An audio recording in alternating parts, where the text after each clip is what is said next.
So, here we are, Craig. Hello. I just popped our latest chat this morning onto HEFA, and here we are again this evening having another chat. All right, so and we've got another guest. We've got the lovely Ashlyn. Say hi, Ashlyn. Hi.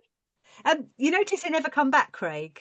We have to find a new one each time. Yeah, Why we're is working our that? way through them slowly, aren't we? But yes, maybe Yeah. we'll get a repeat customer one day. Who knows? So anyway, it's lovely to have you, Ashlyn. It'd be Thank lovely if you you. do come back, but we won't hold you to it. But yes, the reason why we're doing this so quickly after dropping the other one on the group is because we are approaching the busiest time of the HEFA calendar, the not back to school time of year. And for those of you that don't know, it's the end of August into September and frankly all the way towards October, when people who have been on the fence about home education for, quite a while say, you know what? These splinters are doing my butt no good. It's time for me to take the leap and I'm going to do it. And they decide that it's time for them to not have one of their kids in school anymore, or to go, oh, that place that we applied for and agonised over, we don't want it now. And then, or they might even decide, I'm not even going to bother sending my kids in the first place. I'm not even going to bother applying when it comes around. So that's when we get all these posts coming in from members, and it changes from the kind of, what if, I'm just wondering if anyone has ever, how do you decide kind of musings to, is there a template for the school says I need a meeting? A lady from the council just left me a voicemail, and there's this kind of more than a whiff of urgency and desperation and please help me about some of the questions that come in. And that happens increasingly more and more every year. So last year, we made our little induction course. And if you are watching this, it means you're probably a member of HEFA, which means, of course, you've read the induction course because you say you will when you sign up. And actually, it's super small. If you have read it, it's only 8 posts long, and they're really not that long. But it does have signposts to other things that we think you should read. And before you go to the next post, do this and whatever.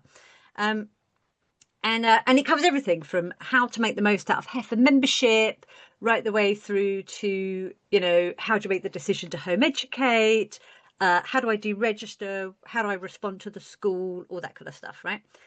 But we do realise it's still words on a screen. And, not everybody enjoys reading words, gets a lot out of reading words, they just kind of go over. And actually, having a chat about it with people who are already home educating can make these things kind of go in a bit more and just feel a little bit more comforting. And I should say, by the way, this is not to replace the awesome podcast episodes that we have separately on the HEFA podcast. There's one called September Panic, which is one of my most favourite ones. To be fair, I think that probably is more sensible and wise than what you're going to hear in this chat. What do you reckon, Craig? I could be wrong. Different. Well, it's going to be different. I think there's different jokes, different God, jokes. different vibe. Okay. So I'm looking forward to seeing what jokes you got. Sorted out for us. Yeah, I'd say listen to them both. I don't, you don't have, it's not like people have only got an hour. They've got 2 normally at some point. So, don't limit yourself, people. Get as much information as you can. Yeah. Thank you, Craig. And I just want to shout out to your beautiful shirt this wonderful evening. Very fine, very nice. In fact, it's a bit of a floral theme going on. I'm just going to flash you my chest. There we go. I didn't know it was going to be that sort of video call. But anyway, so we have a plan. The plan is that we're going to share a few thoughts about each of the topics in the induction course. But if you have listened to any of our previous chat about, you'll know that plan just kind of absolutely is not going to happen. And frankly, God knows what we're going to end up talking about. But that is the plan. All right. So grab your popcorn, get yourself a drink. Not you two, because you kind of need to be, not have a gob full of food. And let's get stuck in. All right. So when was the last time you read the induction course? I reread it this morning in preparation for tonight. Wow. And in total antithesis of that, I read it when it first came out. Oh, well done. Well done. Thank you very much. I When I actually read it, realised when I wrote it. I realised that I'd never properly read the induction course because I had previously read the full guides because the induction course didn't exist when I started. Oh, So I yeah. figured I Yeah. should catch up with the actual induction course and what we'd fully. And I knew bits of it. I was aware of the sort of the first page, the one that flashes up every time you see it. Yeah. But I did have a look through it this morning Very nice. to be Okay. ready. Cool. It's got a bit of a bowl and spoon theme going on it because we were kind of like, you know, I'm also going to admit I'm not sure I made it all the way to the end because I think we I will like find how out. this started out as a yeah, I did it this morning, and then Yeah. you're slowly backpedaling until well, you no, get to. I definitely did most of it. I did have to pop out quickly and come back to it. So I'm Right. pretty It's So, not sure I that you long, know, everyone. Don't get this scared. chat, guys, this chat Pretty is sure. then actually for Ashlyn when she started home ed a couple of years ago. If Yeah. only she'd had this, and then she wouldn't have had to pretend that she'd read the induction course, right? Okay, I anyway, read so the full guides. all right, fine, End to okay. end. Oh my God. All right, Oh, I'm going to read. I'm going to read Go the for it. first one because it's really short and it's kind of worth reminding ourselves this. So the first one is what is HEFA all about? And basically, it was started by Pip Lane and Paula Richardson in October 2021. They wanted a group that was friendly and inclusive, factual and fun. And together, well, they've done that basically. They've built this national community that is huge. It's really, really big. So I wrote this bit, I think, in August 2024. We're at what, 75,000? It's getting We are crazy. now, yeah. So now we've got this amazing team behind the scenes of definitely more than 30 administrators and moderators now. They've all got different knowledge, skills, approaches. They're all volunteers. Some of them, I honestly don't know when they sleep and eat. And every single post gets approved that goes onto the group. You won't see anything go up there unless it's had one of us kind of have our sticky fingers over it, having a little check.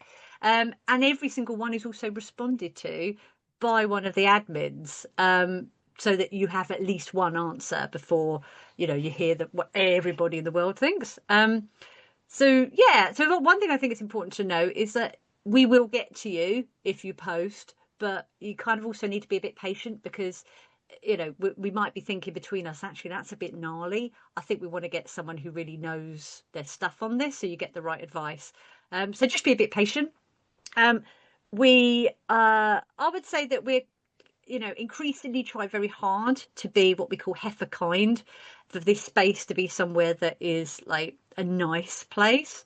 So yes, healthy debate, but being unkind or inaccurate or generally being a bit of an ass, that is just not what this is about. There's plenty of places you can go for that, I believe, on Facebook. And also the last little bit on this one is that you can't, please read the rules. All right. We put a link to where the rules are in this. We all signed up for them. But, frankly, did you just skim through it for the hidden word? Go and read them again. Because some of our rules are a bit different from what they are on other Facebook groups. And I would say the really important one is do not private message any of the admin or members without first getting their permission. That seems to be quite different to how it is on other groups. It's what I think makes this, again, safe space, but also is respectful to everybody. So that'll be something that you'll kind of get picked up on if you don't. So just be kind, just be nice, ask before you take, that kind of thing. Right. So before we move on, then, anything else you want to share about what HEFA's about and what it means to you guys? That's a lot of it. No, I think that is that the idea obviously is somewhere. I think that the biggest thing to me is that it's factual. It's everything that we do is based off the guidelines. It's based off those facts. It's not based off, an individual authority's thing that they've come up with.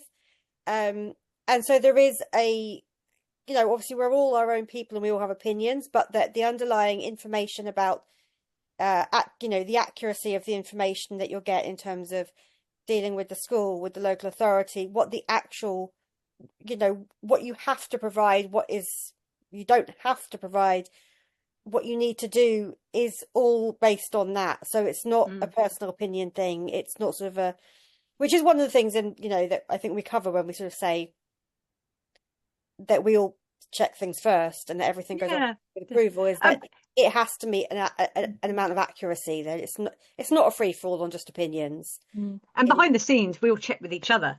We'll check with each other. Often say, "Oh, I was just going to say this. Is this right?" And then someone will go, "Oh no, there's been this new thing," or "Yeah, no, that's fine." Or, there are people, I'm definitely not one of them, but obviously who are much more, who are very on top of like the data, the guidelines, exactly where you'll find the details.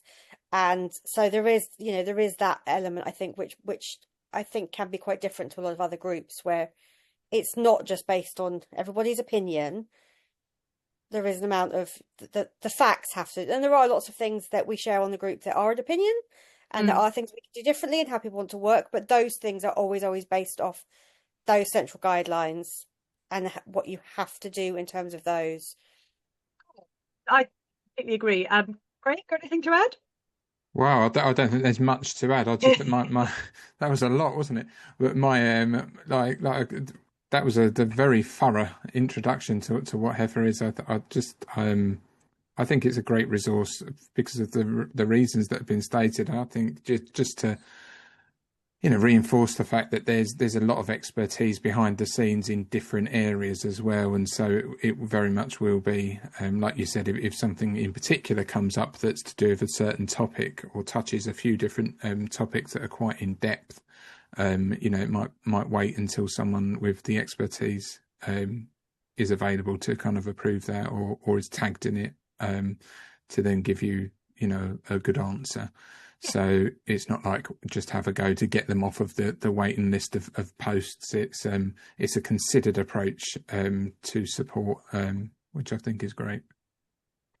Oh, yeah, no, I completely agree with you. I'm slightly distracted because I can hear some background noise in my place. Can you hear it at your end? No, you just look mad. No. Okay, well then, all is as normal then. Fine. Okay, so that's post number 1. We're doing quite well, actually. Blimey. Okay, it's going to get more chatty. On your topic of reading the rules, just to occasionally update yourself, because occasionally we realise something and we do change them slightly. And over the time that I've been here, we've just tweaked and added things. And it's just always worth, if you're not sure, just double checking and just see if we've changed anything. It's a bit like having children. I mean, I'm not referring to the members as children, but when you kind of go, "Oh, I didn't know I needed to tell you not to shave the cat." Okay, fine. Okay, we'll include that as a rule then. Because I know we've had a couple of things and people have gone, "Huh? What? That's not a rule." And we're like, "Well, just double check again," because it is now. it is now. No, I did it, so we had to write it down. Type it in the rule. I think the thing is also as a group gets bigger. And as home ed changes, which it has even over the last couple of years in terms of what we're dealing with, sometimes the rules have to change a little bit to adapt to that. So anyway, yes, good point.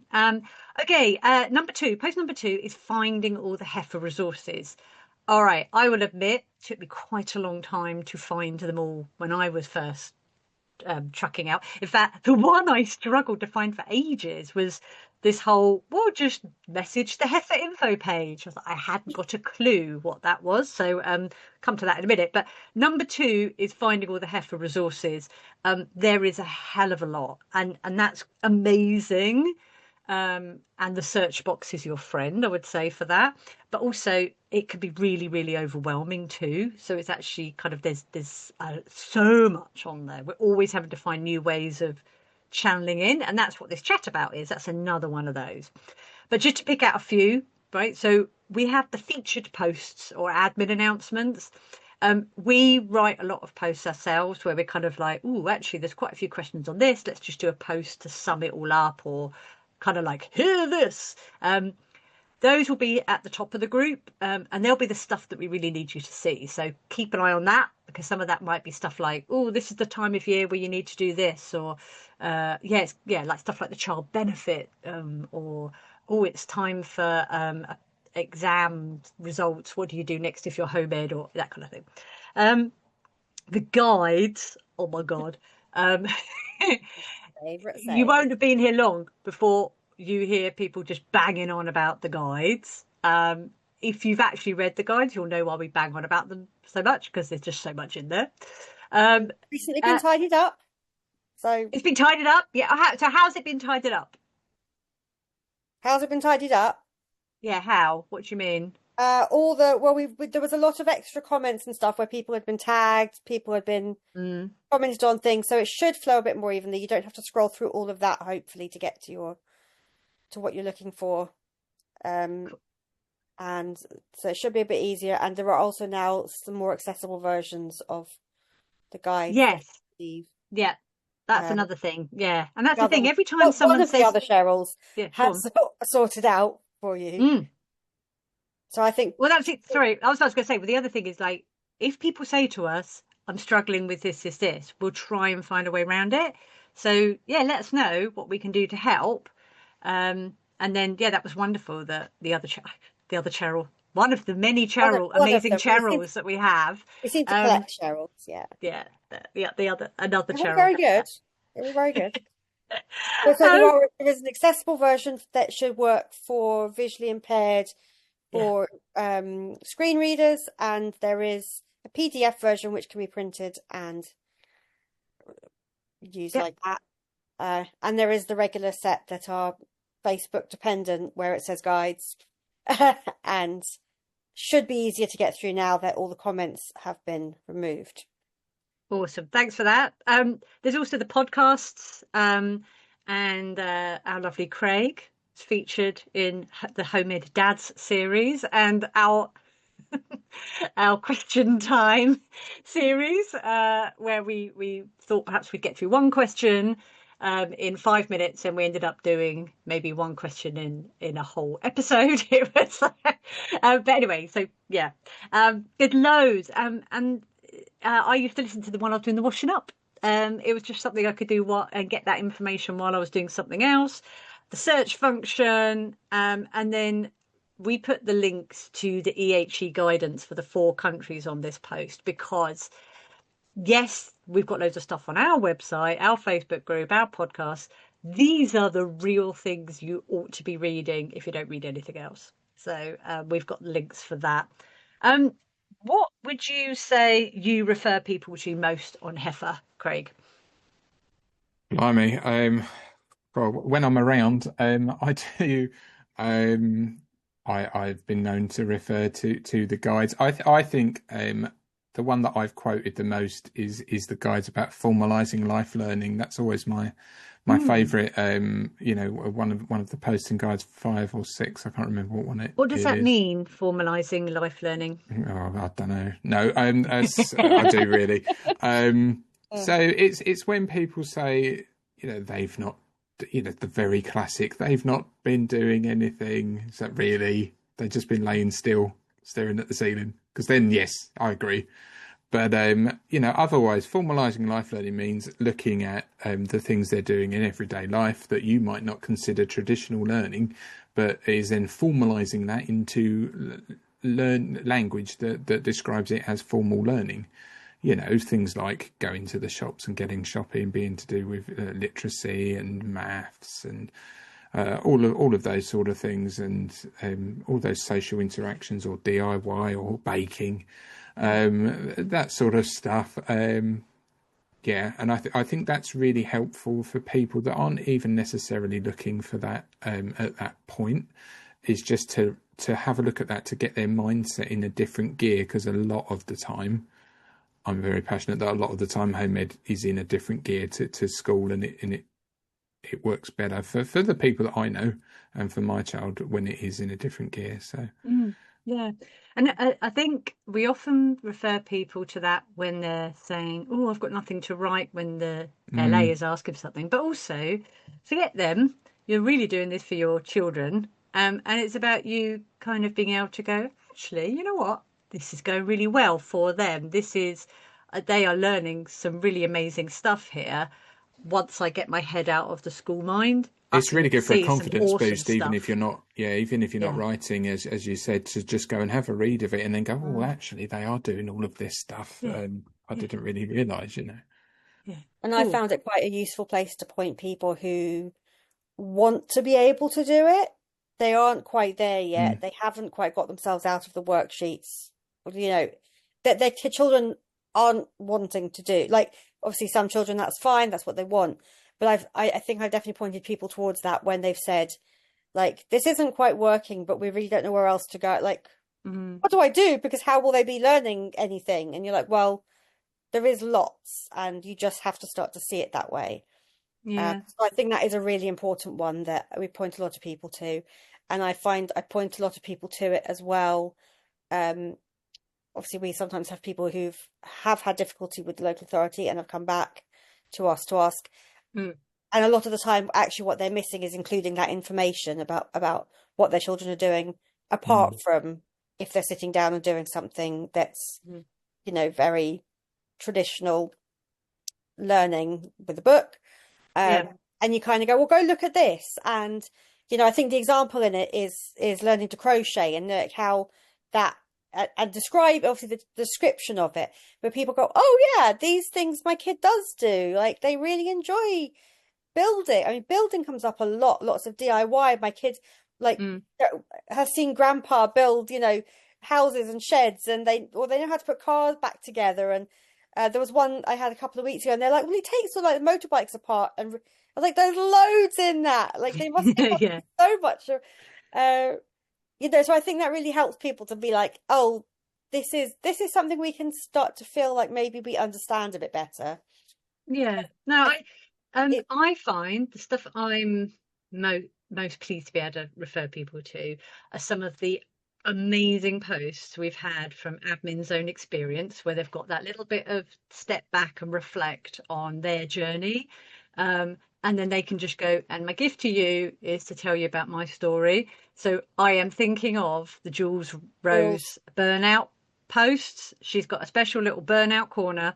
And if you don't know what burnout is, look it up, because we see a lot of people coming in, they're burnt out, the kids are burnt out. Find out what it means, see if that's you, your family, put it into search, and pretty much anything written by Jules Rose is just it's heartwarming and wise and kind and empathetic, makes you feel like you're not alone, and she's further down the road than me, kind of thing. So it can help you feel like, oh, okay, good, all right, we can do this. So I love that for that, because that's a bit I don't see often in other places. yeah. So yeah, I mean, frankly, there's tons of it, but yeah, there are certain ones that we keep and we're like, oh, that one, we'll drop that one in.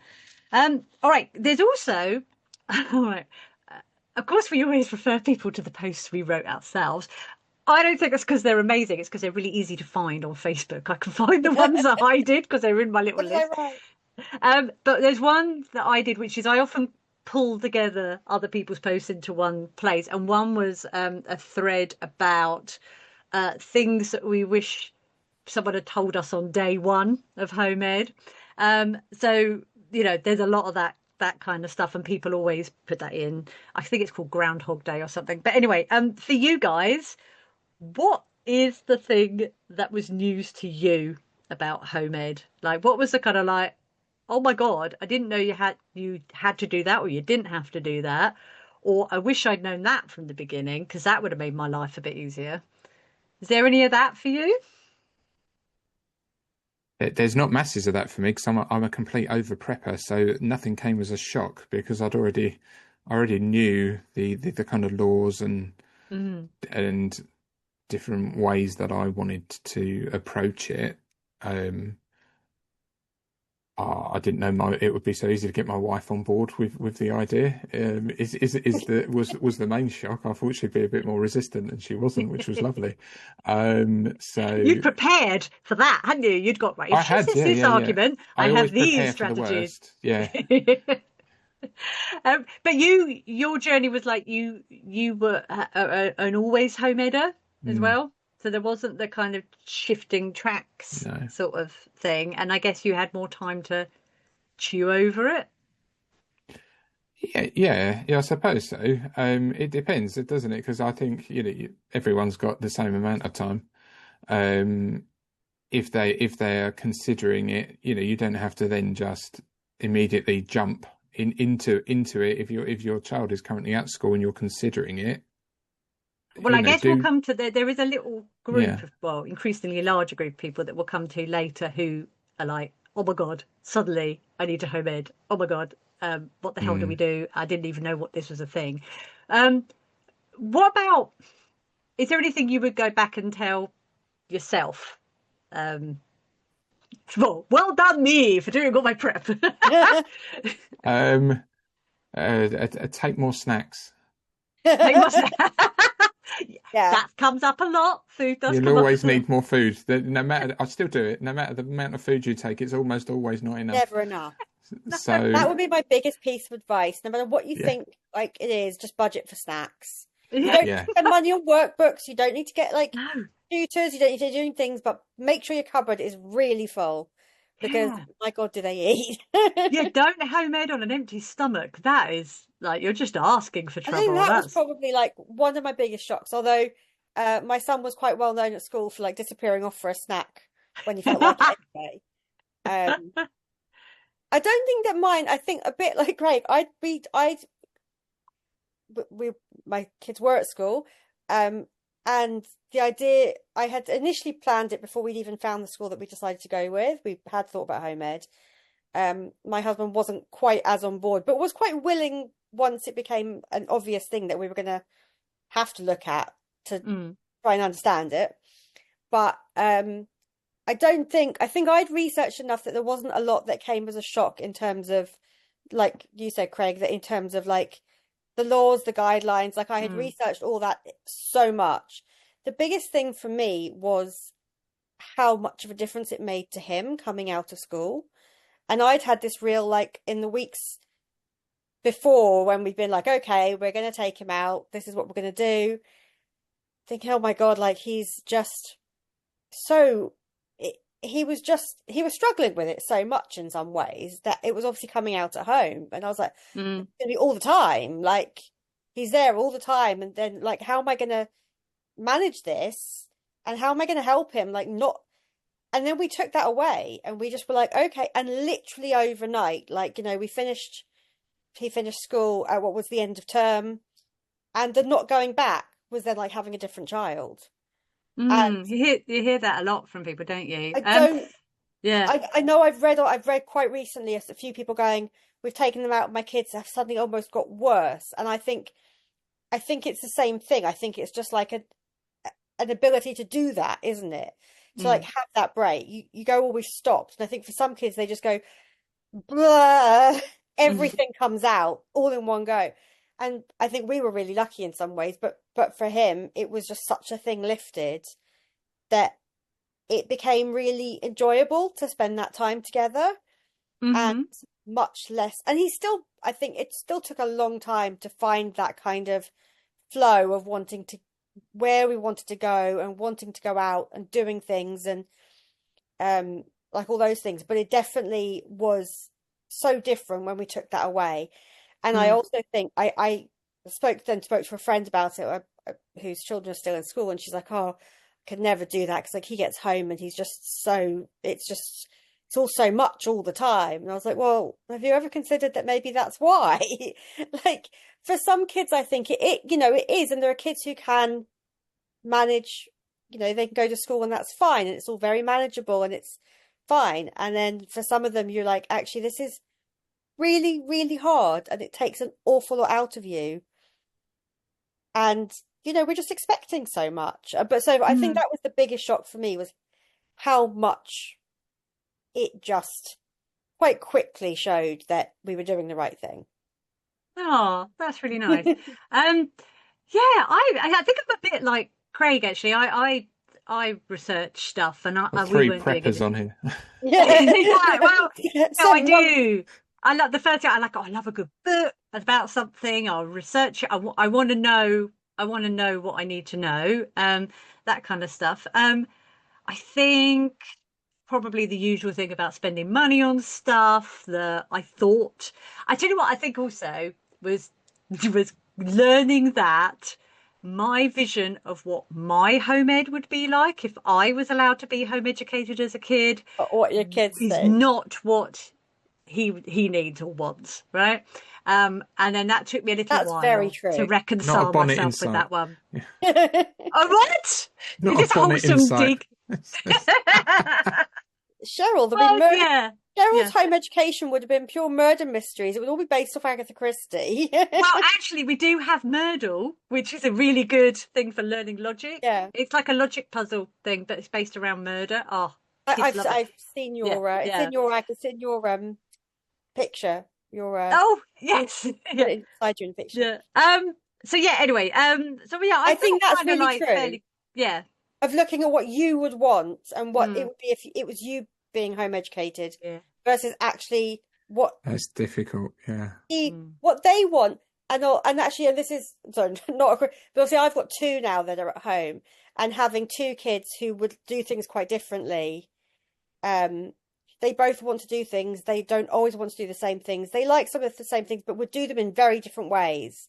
And that's been quite interesting, being like, how do we keep everybody happy and meet all those needs?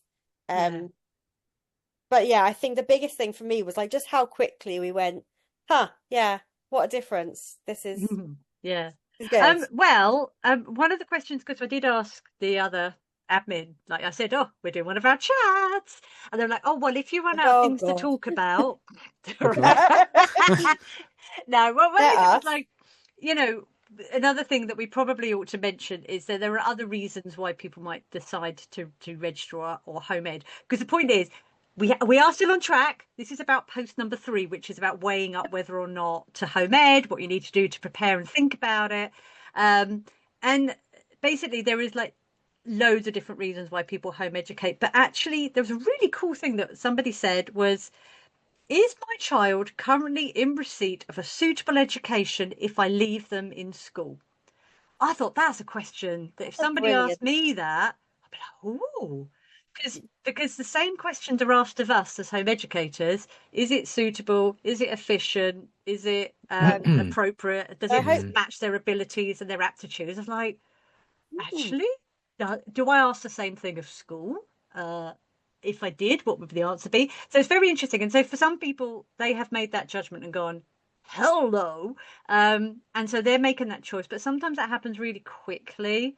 And I would like you to, maybe it's not you guys that you're thinking about, but if you're thinking about someone who finds, okay, I need to get my kid out in a hurry. All right, I haven't had time to prep. I haven't had time to think this through. Someone's just said, did you know you could home educate? You don't have to try and find another school or something. What do they really need to know? What do they absolutely need to know in week 1 and get their hands on and get their head round?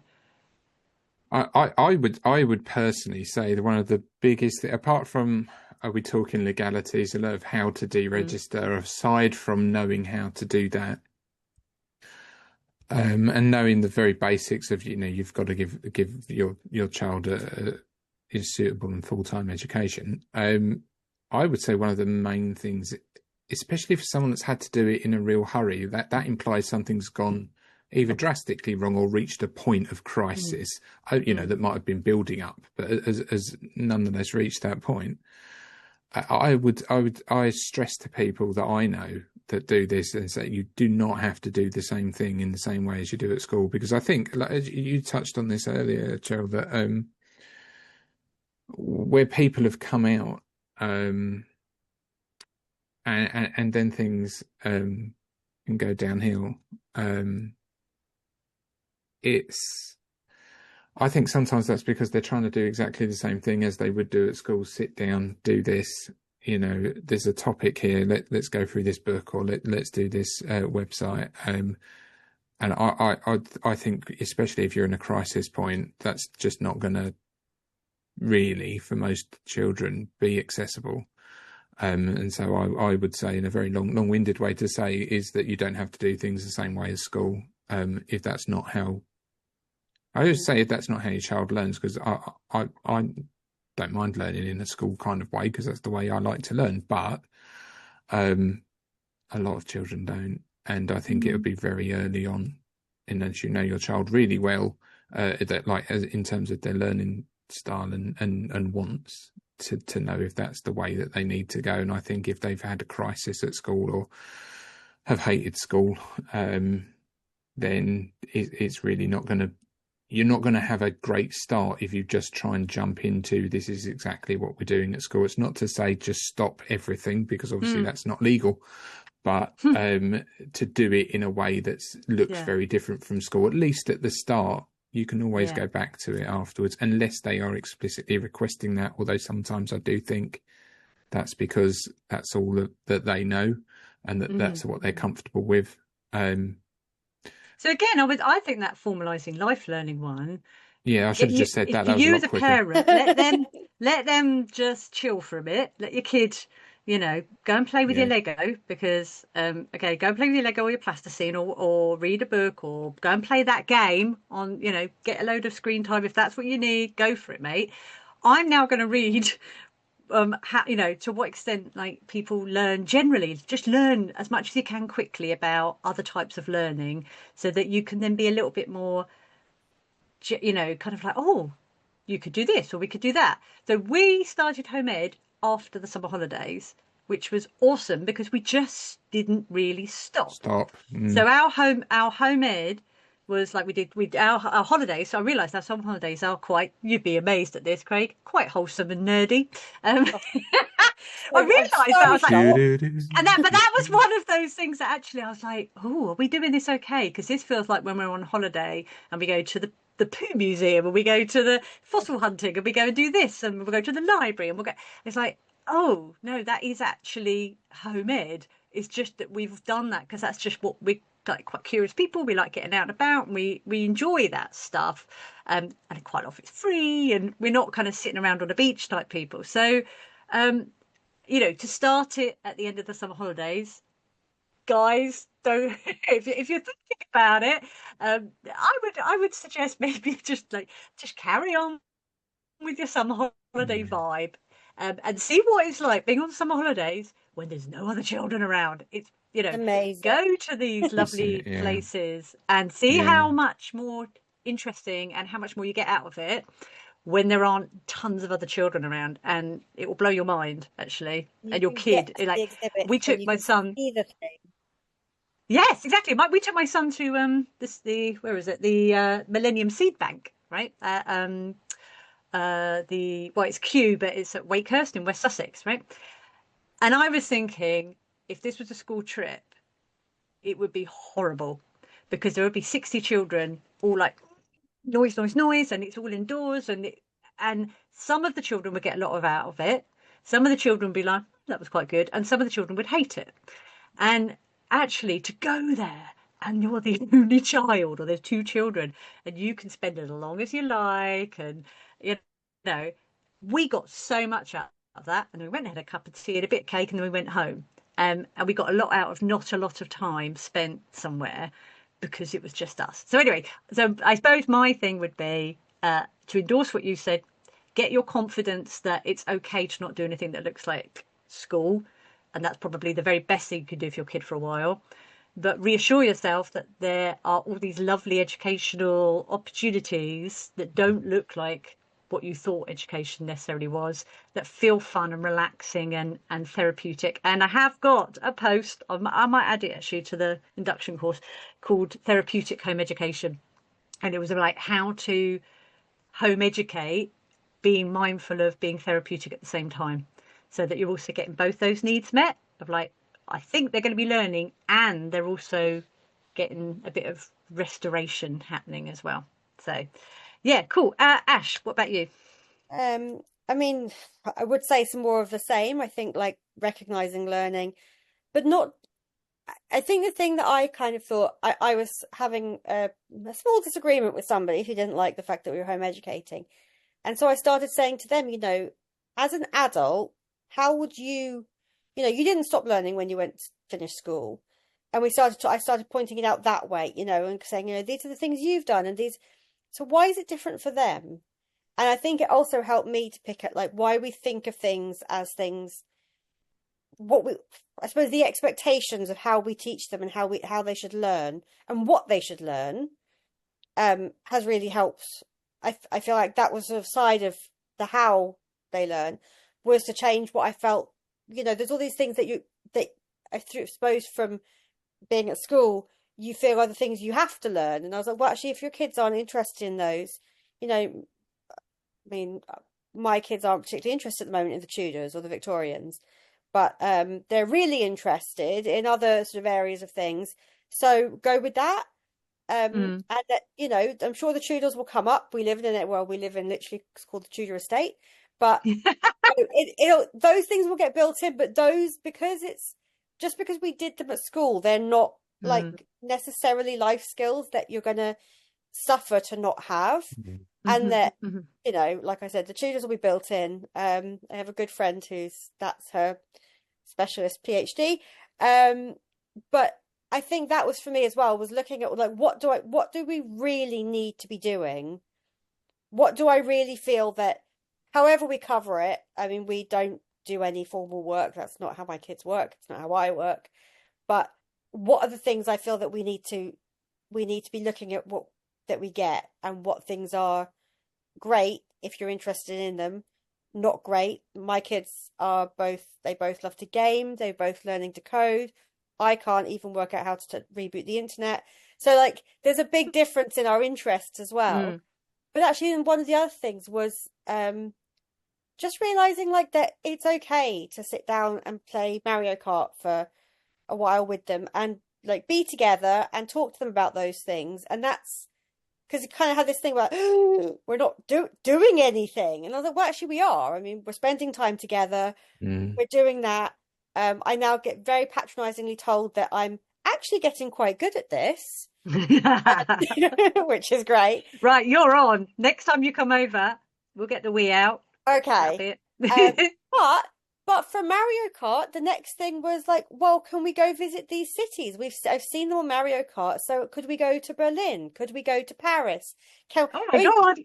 We weren't going to do all the things. Can we go to Mushroom Land? Yeah. I was going to say they're very different in real life. Just prepare them for that. But like he started to have an interest in different places that he'd seen this, and you can build on that and all those things that as much as I already, I think, leaned towards a very unschooling. My mum went to very alternative schools. It was always a very built-in way of doing things, but like realizing really some of the things you can do. And that's such a big one really is to be spending time together and actually get to know them in that way of what they want to do, what they want to learn about, but not ruin it by like jumping on every interest and shutting down their goals. I've got a worksheet about that. Yeah, that's it. All right, isn't okay, it? wait, guys, right? We have just done post 3 of 8. All right, I'm loving this. But we actually got to go to the serious stuff now. All right, the actual. I know, I'm really sorry, but we'll do it quickly. All right. How are we doing for time? No, but mostly actually, I think what is written in those posts, because it's the serious stuff, it's the nuts and bolts of how you deregister, how you respond to school, how you respond to the local authority. I'm not sure we've got a huge amount that is necessary for us to say on top of it. Not that we can't, but those ones are there. So post number 4 is about if you've never sent your kid to school because they just roll on to that, what to do, and that includes what if you've accepted a school place because you didn't know that home ed was a thing, but that one tells you how to do that. And to be honest, if you've got any questions, then put up a post about that, but you should have your questions answered. And also a little shout out to our sister group, which is Little HEFA Lumps and Big Bumps. No, what is it? The little one. Little Heifers and Big Lumps. Little Heifers and Big Lumps. That's it. Because we've also got HEFA Lumps, which is the parent chat. But yeah, Little Heifers and Big Lumps, which is if you have tried when maybe your kids were younger, you tried to join at HEFA, the main group, and got declined and sent off somewhere else. That is where we sent you because your child was 6 months old or something, and you were prepping like Craig. So we'd say, well, you know what? Love your energy. Go there, because that is where the ones with the little ones are. And they've got amazing admin that will support you through that process. And yay, you get to start from the beginning. This is so exciting for you. Or your kid is out of their post-16. That's that kind of either side. HEFA really is covering advice for what they call compulsory school age. All right. Including what compulsory school age means. That's also in that little guide. All right. So we've got that one. Then number 5 is about how you deregister. Literally the template, the wording to use. If you want to know what to use, it's there. It's different for Wales. That one's there as well. Go and check. That's your basic templates. But it also covers the different ways that the school might respond to you sending that email. And we've heard them all. I don't want to list them because otherwise people will go, oh my God, ask for me to sign in blood. I don't think we've had that one, but almost that one, So, but that's like really weird school. That's why we remember them, because they're weird and irregular. Most common, no reply whatsoever. And you're like, oh, did they get my email? It's like, just don't poke the bear. You are home educating. You sent that. Go. Get on with it. Ignore them. To, okay, that's a bit of a surprise, but, thanks very much for letting us know. To, people who the school might actually really know, and you might have had that kind of open conversation already, and they're like, yeah, best of luck. If you need anything, let us know. To, you're making a terrible mistake. Education bespoke this, blah blah blah. We get that from academies. They send their template. We send one straight back at them. Their bespoke education, which they send out all across the country in an identical template. Yeah, exactly. Yeah, this is that's the best one, isn't it? Bespoke. Yeah, or that's my favourite. I think you'll find that we have to have a meeting. I think you'll find that we don't. 15 So, other academies across the country, love. Yes. So the different scenarios that might come up there in that post. If you get a response from the school and you're not sure what to do, or even if you are sure, you can check in with us. That's fine. But yeah, you might not even hear anything at all. That's number 5. All right. Number 6, first contact from the local authority. All right. I'll just take a little sip of wine here.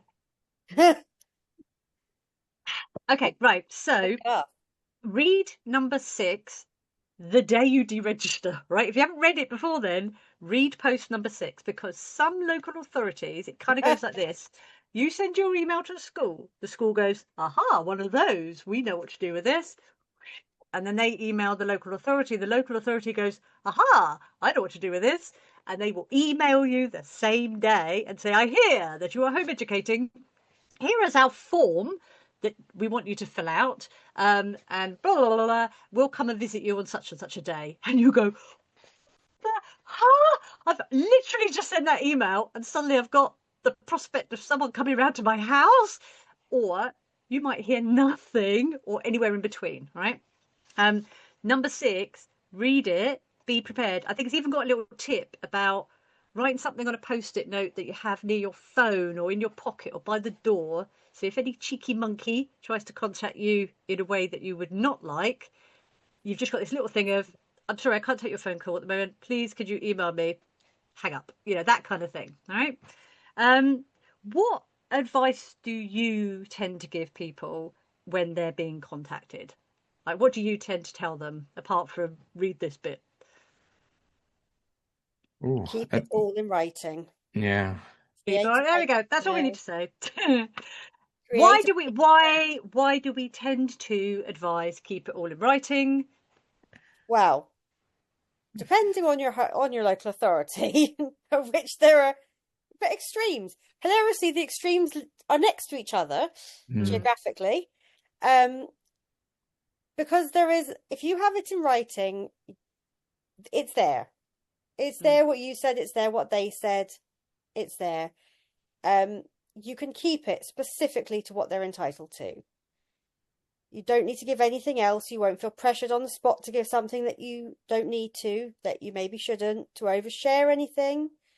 A lot of people that come back having had issues have got themselves into a situation where they felt pressured and overshared something that you know, not concerned isn't fair, but that the person has latched onto, almost always wrongly, but they have. Local authorities across the country write their own guidance, so it's really important that they stick to the EHE guidance, not their own. That is always, you know, the main. Some of them are confused about that. Some of them are very confused about that. Yeah. The person can change. You can meet, you know, I've had the same person, but it took 4 of them to sign it off this year because they all signed a different box. So, you know, there's no consistency. It was really impressive. Their money is being well spent there. But you know, but it's also it's for everybody's benefit. It's for yours really and for theirs. You know, to have everything. It's for their benefit too. It's for their benefit too. And more we are seeing local authorities attempt an amount of overstepping. Mostly it's, you know, easily pushed off. It's usually asking for samples of work, which they're not entitled to. But, you know, that they are pushing in that direction and having everything there in writing. And also if they come back in 6 months' time saying that they haven't had something, there it is. You send it to them, you've got an email. Yeah. So I think it's good. It's a bit like, you know, if you go to the doctor, because it gets quite emotional, right? For them, it's a job. For you, this is your child.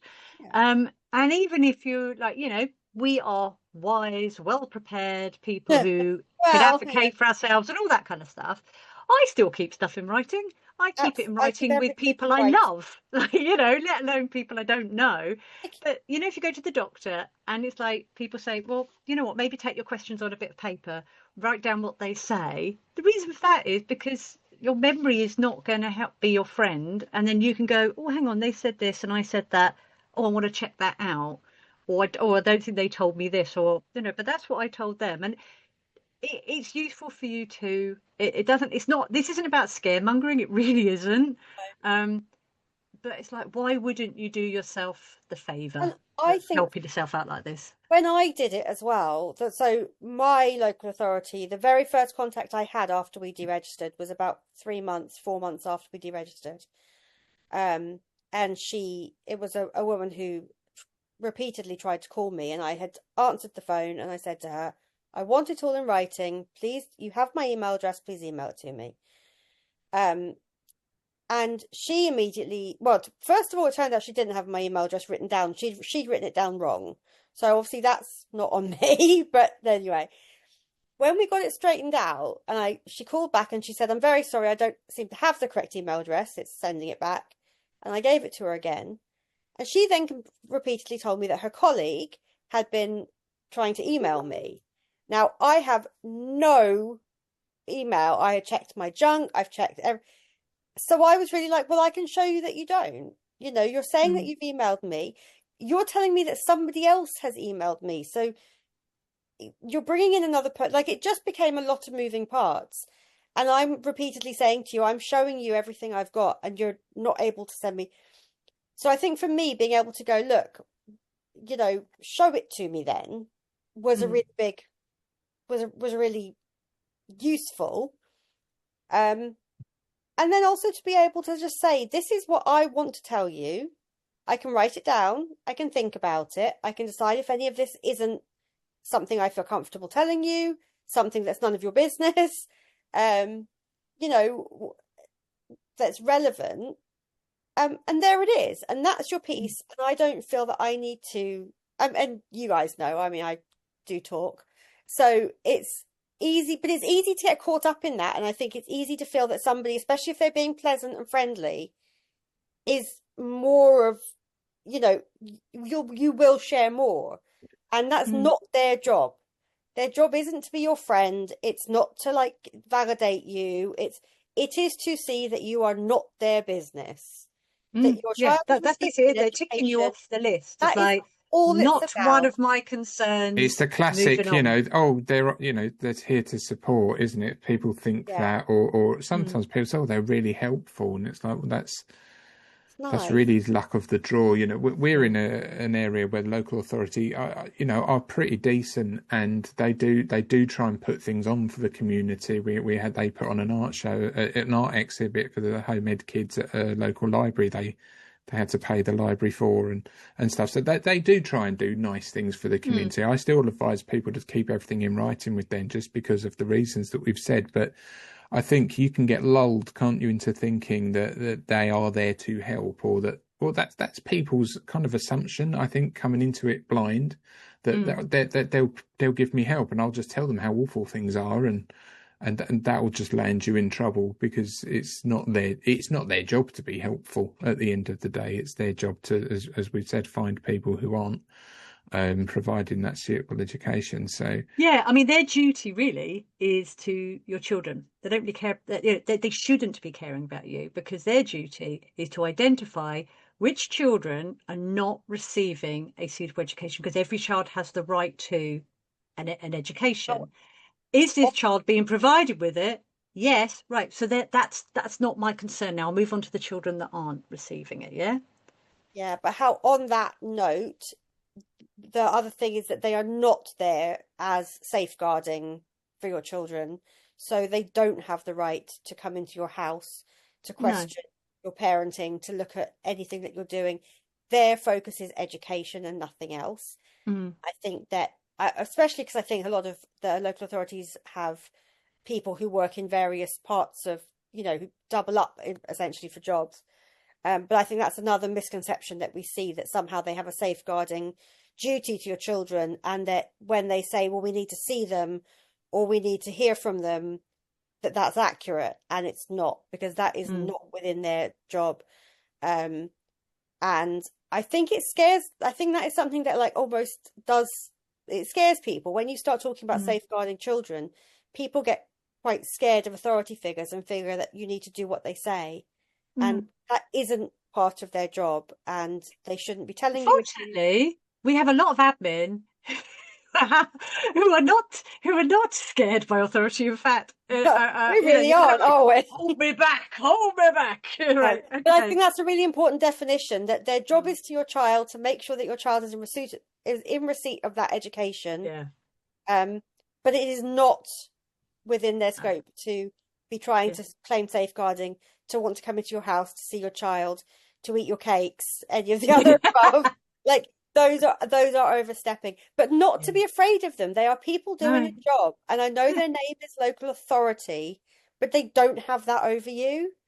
They are. You need to give them. They work for the local authority. They are not the local authority. Information that they need to make them go away. Yeah. Exactly the same as you would with any other. Somebody said, with the tax man, here's the money, off you go. Here's my information. Here's what you need. This is the end of our thing for this year. Now, see you later. Like, there's, it's very specific what their actual remit is. And okay. Some of them complicated. Okay. Sorry. No, just because I think the more we talk about it, the more I start getting a bit, and anyone listening to this, I don't want them to think that they need to be worried, because it's like, the more you talk about don't worry, it can actually get quite worrying. But actually, it's kind of segues on to number 7, which is the sending information to the LA, because you already touched on it. So I want to move us on to that one a little bit, just to check. So number 7 post is all about when, not just their first contact, but when you actually have said, I will send you a written response to your inquiry by such and such a time. And now you're like, oh. Oh God, why did I tell them that? They're like, damn it, I know that was the right thing to do, but now I've got to flipping write a written response. And how do you actually prepare for the request for information from the LA? I read Formalising Learning. We have a guide on a template. Guides 5 and 6 people. 5 and 6.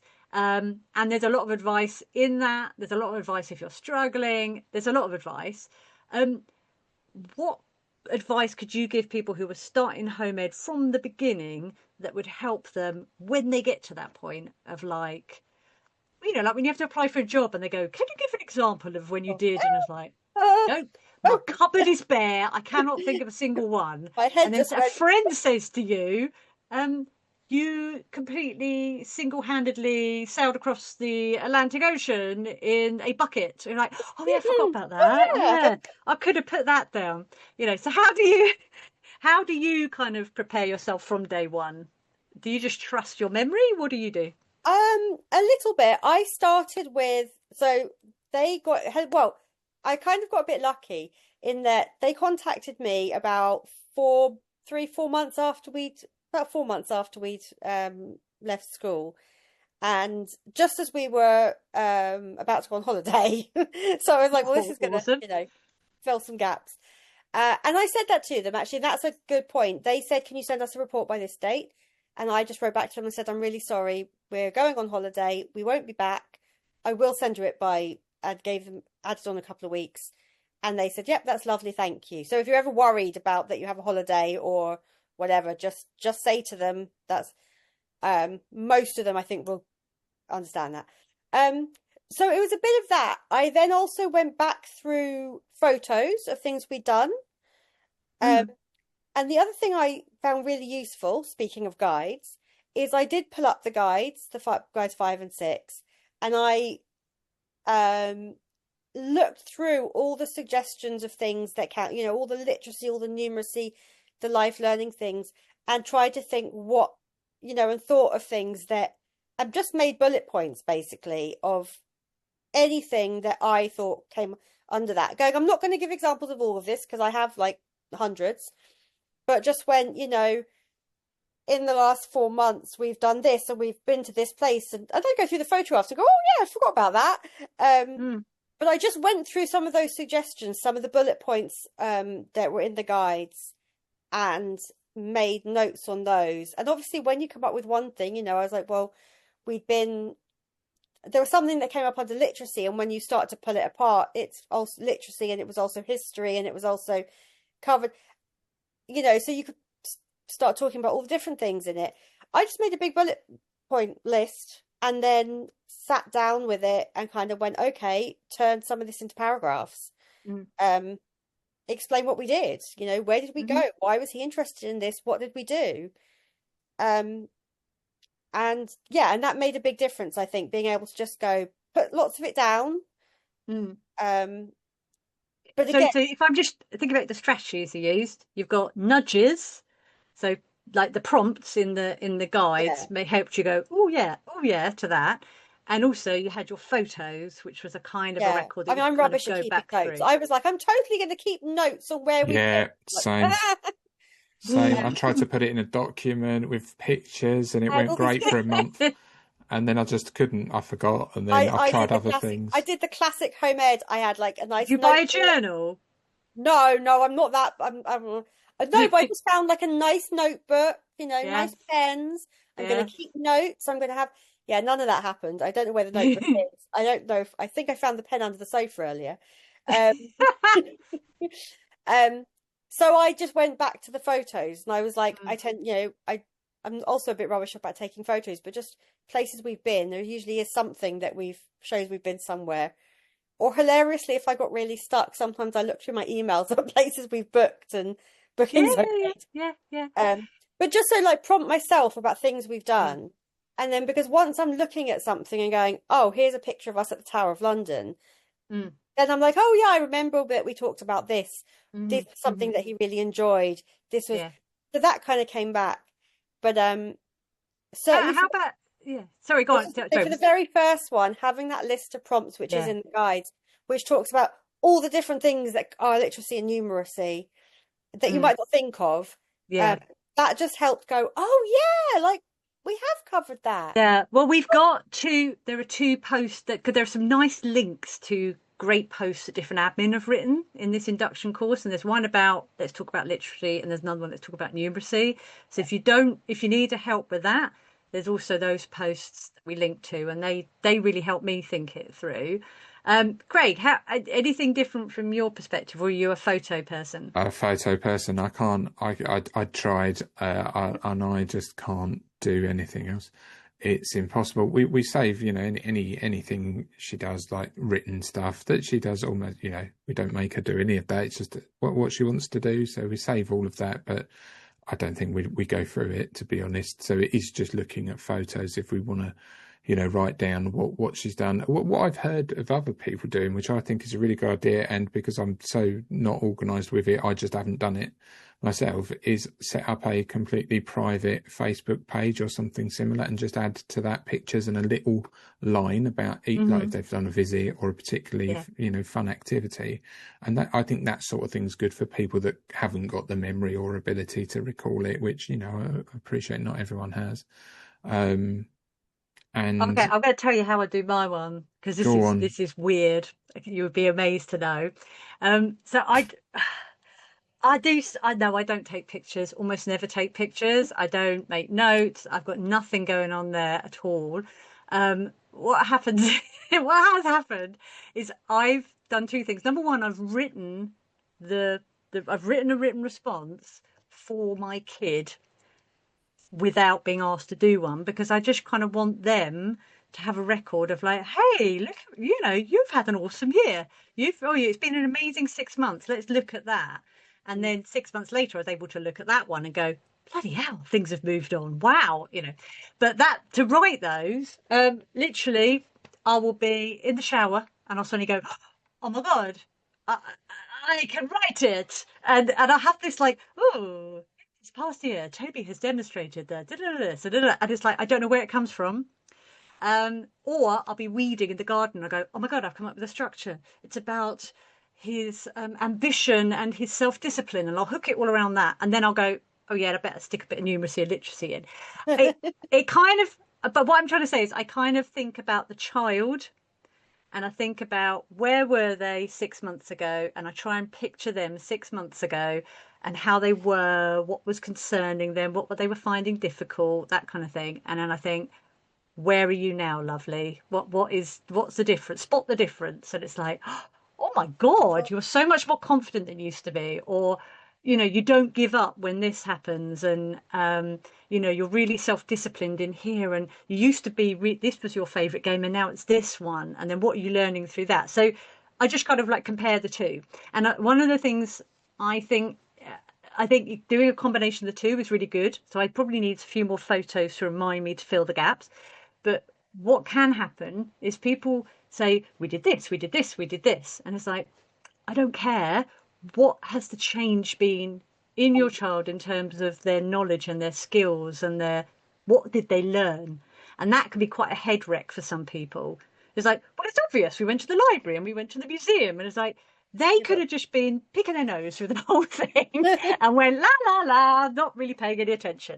It's like, or they could have learned something and had an aha moment, So what was that you noticed, And I think I noticed it was on somebody else had written a post and about writing it in that way and not limiting yourself. I'm not going to put it into subjects, and it's not going to be. And so I did that this year, and I was like, you know what? We're not going to do subjects. I'm just going to write. These are write through things we've done, what he did and what he got out of them, and why that's, why it's important. And actually, it was much easier writing it like that. I found that much easier than trying to fit things into literacy and numeracy and what else have we done. But actually, I think it also showed a lot more. I think in the end, it showed a lot more of him and what he'd done and what he'd actually made progress with than trying to be like, this is an example of his literacy progress. And this year, I found it much easier because when you're talking about the whole thing and, it's because he's more confident and he's having this whole conversation. And so, he can now talk about these things and describe it. I think a lot more of it came through. So I've gone with that kind of writing as well, with that aim of writing about him, but not focusing specifically on specific subjects or specific areas, because we don't work in that way. So yes, they want to see examples of that. I'm not educating my child for the LA or in a way that suits them. So I'm not going to write it to them like that, because, they can still see, could still see that he was getting the education. He's not their remit. But it actually felt like it showed a lot more. And I felt like, if he wants to look at that now, at some point, he's going to see so much more of what he did than the previous one, where I felt like I had to keep it to those where I felt like I had to make his experiences fit those categories. Yeah. Fitting him into Yeah. a box. Yeah, it's really Which difficult is if what you you're trying to don't get away. Well, actually for do it me, like that's that. what we're trying to get away from. You're Yeah. trying to get away from it, that they need to be fit into this education model in some way. And maybe they don't. And for me, that really helps. But also, it's a really nice way to see how much he's done. I read mine. I said, right, I want to read this to you. Come and sit down and I'm going to read it to you. I want you to hear how amazing you are. And he was like, Yeah, but "Come yours will sit and and, that, listen. and that was it. I was like, okay, fine, and I won't share it with anyone else because it's like, but it was nice. It was nice for me. It was nice for us to kind of go, oh, there's a little record, isn't it? And I did also one Yeah. other thing actually say to him at some point, like, when we did this, what did you think of that? What do you remember about these things? Ask him, get them involved in it. Like, it's their education. And it's the best way to know what they actually learn. Like, Yeah. but it was nice saying to him, like, oh, do you remember the day that we did this? What did you think? What were those things? And the things where you're like, oh, this is the thing that we went and we did, and we had a great day in this place. And he's like, yeah, there was great ice cream there, wasn't there? No, but you know what I was just thinking, because we're going to wrap it up because we're nearly at the end of the guide, and the end of the night. But also, I love what you said about, we're not educating them for the LA. I think if you spend so much time focused on, oh my God, what am I going to tell the LA? Is this going to be a good thing for the LA? Am I going to, you're going to miss out on this amazing opportunity you got. And it's like, you're going to kick yourself later on that you didn't really just enjoy being with your kid and having those memories, and you're too busy, like, I must write this down. It's like, no, just enjoy it. I've got a couple of friends who are, for various reasons, considering home ed. And one of them, I think that it's something that I wouldn't say it's putting her off, but I think she's had such stressful experiences with parts of the local authority to get support, to get the things that she needs, that in her head, like, it's almost one more, but at the same time, I was like, but you're not doing this. You wouldn't be doing it to get something from them in that same way. It's not a fight with them. I mean, I don't live in one of the really awful ones where it could be. But you're not applying for something. You're just not going, applying for something. You're not go, asking for something go from away. You are literally saying to them, my child's not your problem, so move on. Yeah. And but like for a while, I think she really was like, oh God, I have to interact with these people in like I'd still have that. I was thinking, but it's not. It's once a year, if that really, that you kind of can look at what you've done. And surely that's less fight than what you're doing now, quite honestly.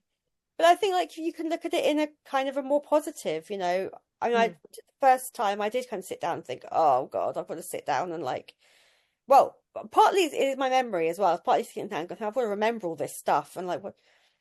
And then the second time it was much more like, oh, look at all this great stuff we've actually done and things, it's more of a record in that way. If you look at it more as a record of what you're doing, and it's there, and you can, and it's nice to look back at. I looked back at the first one to write the second one, and I was like, oh wow, like he's made even more progress on this than I realized, because that was only last year. I think that's where it can really like show you how much progress once you've compared that yourself, can't it? Because it's incremental for you normally, and so you're looking and going, oh, I'm not really sure what they've progressed in. But if you actually have a look back at something, at your old report, if you've done one or a response rather, and you can then see, because it's in black and white in a moment in time, isn't it? And go, wow, yeah, keeping it in writing, keeping it in writing. It's good, isn't it? There's a big benefit to having it in writing. You can look back at it and be like, whoa, look how awesome I am. Look how much my kid's done in a year. Yeah.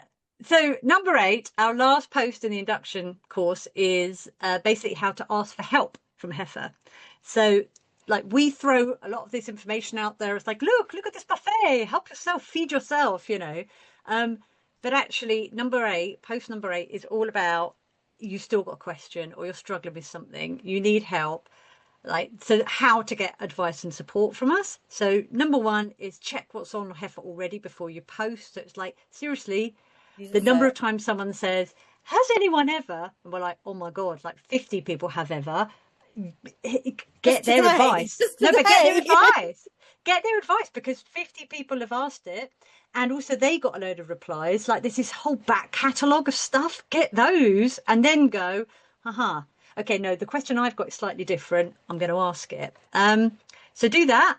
Have you checked the guides to see if they answer your question? Did you skip over any of the recommended read this earlier in the course? It's like, just check, because we do signpost things for a reason. If you still need help, then write a post. Do not send a private message, write a post. And basic stuff like, please don't apologise for needing help. Nobody thinks you should know this. If you haven't, if you don't know it and you weren't able to find it for yourself, it's okay. You weren't meant to be born knowing this stuff. You're not bothering anyone, because that's why we're seeing your post, is because we've stepped up to say we want to help. So actually, it's something, oh God, they're going to kill me if I say this, but sometimes it's a bit sad if you do have a bit of time and you go to pending and it's like, oh, there's no posts. Nobody wants us. Wonderful. No, we can't be. Oh, I'll go and have a bit of cake then. And then, yeah, and please, however urgent it is, please trust someone will see it really quickly. All right. We've got a few tips on how to write a post, that is especially if it's anything to do with a local authority. Please say which local authority it is, because we know a lot about a lot of them. Difference. Sorry? Well, it makes a huge difference. It makes a massive difference. Because I mean, the rules aren't different in terms of the law and the guidance and that kind of stuff. But delightful people who may or may not be working at your local authority. But how you handle that particular local authority we might have learned a few lessons that we can pass on. Or if you're asking for suggestions of learning resources, be really specific about the subject or the topic, because we will be able to help you, and include the age of your child and how they like to learn. Because, yeah, just be really focused with your question. Also, there's a bit there about why posts might get declined, because we do decline them. And finally, if you want some help, but you don't want everyone to see it, okay, still don't send a private message to any of the admin. This is where I think I put the link 2 or 3 times to HEFA information page here. You go to HEFA information page. It's HEFA info. You click on that and you send them a private message. It's not a bot. It is another bunch of admin who all have access to that single inbox, and one of them will answer it. Okay, they will answer it. They will respond to it. They might post your post anonymously. If it's just like, oh, can you help me? I'm in a hurry and I can't find such and such. It's like, no, that's not HEFA. That's not the HEFA info page. That's like, I really don't want to say anything in public because it's quite sensitive or whatever. Yeah, message. And that's it, really. Also, we'd love to know if there's anything that's missing. But that's it, really. So I hope that this helps some people feel more confident about starting, that they can kind of feel, okay, yeah, no, I can do this now. But also I know where to go for help if I'm struggling. Any final little words of wisdom that you want to share, or things that, oh, I meant to say this and I never did? I'm sure I'll think of them afterwards. Yeah. What's that? What's that? So I'm sure I'll think of them afterwards. Oh yeah, I'll add them. Add it in as an addendum. Yeah. I would say, as well as the wonderful national support on HEFA, get in with your local groups, yes. Or group. We've got a few here because we're on the border territory of a small and then a big authority. But they're a brilliant wealth of meetups and information and events and things and that classic people worrying about socialising and friendship when they first deregister. Yes, your children will have friends if you put in a little bit of legwork to get them out to meets, if that's something that they can cope with. Obviously, there's other things you can do if not, but those local groups are a real great place for you to be if you're not already. And also for the social groups, like, they might not want to as soon as if they've been in school, as soon as they come out of school, they might resist it for a while, but it doesn't mean that they will forever.